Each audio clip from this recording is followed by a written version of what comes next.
Albert Einstein once said, everybody's a genius, but if you judge a fish by its ability to climb a tree, it will live its whole life believing that it is stupid. Ladies and gentlemen of the jury, today on trial we have modern day schooling. Glad you could come. Not only does he make fish climb trees, but also makes them climb down and do a 10-mile run. Tell me, school, are you proud of the things you've done? Turning millions of people into robots, do you find that fun? Do you realize how many kids relate to that fish? Swimming upstream in class, never finding their gifts, thinking they are stupid, believing they are useless? Well, the time has come, no more excuses. I call school to the stand and accuse him of killing creativity, individuality, and being intellectually abusive.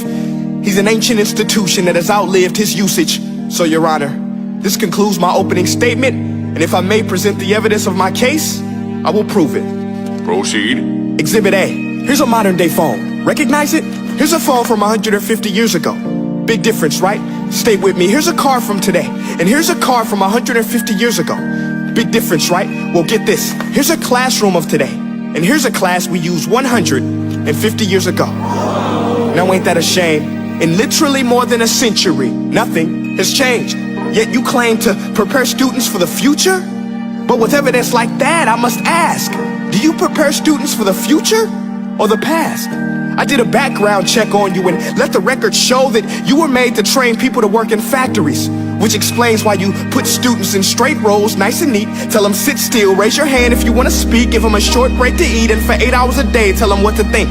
Oh, and make them compete to get an A letter which determines product quality, hence grade A of meat. I get it. Back then, times were different. We all have a past. I myself am no Gandhi. But today, we don't need to make robot zombies. The world has progressed. And now we need people who think creatively, innovatively, critically, independently, with the ability to connect. See, every scientist will tell you that no two brains are the same. And every parent with 2 or more children will confirm that claim.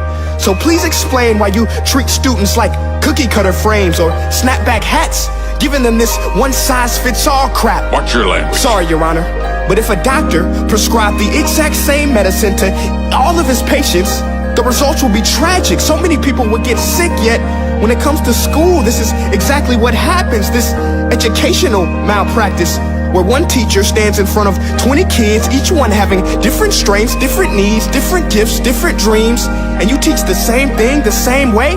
That's horrific. Ladies and gentlemen, the defendant should not be acquitted. This may be one of the worst criminal offenses ever to be committed.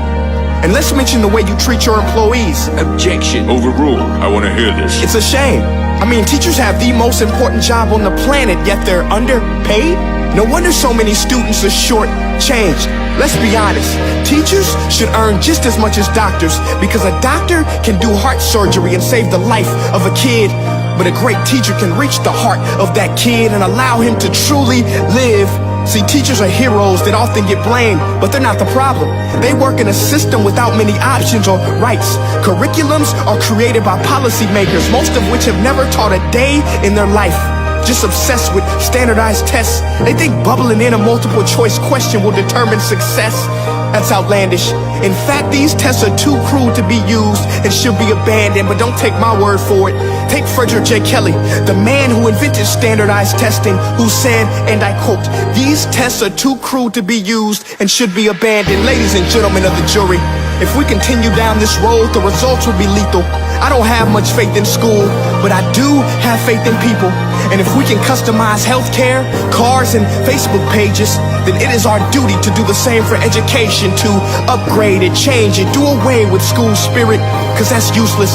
Unless we're working to bring the spirit out of each and every student, that should be our task. No more Common Core. Instead, let's reach the core of every heart in every class. Sure, math is important, but no more than art or dance. Let's give every gift an equal chance. I know this sounds like a dream, but countries like Finland are doing impressive things. They have shorter school days. Teachers make a decent wage. Homework is non-existent, and they focus on collaboration instead of competition. But here's the kicker, boys and girls. Their educational system outperforms every other country in the world. Other places like Singapore are succeeding rapidly. Schools like Montessori, programs like Khan Academy, there is no single solution.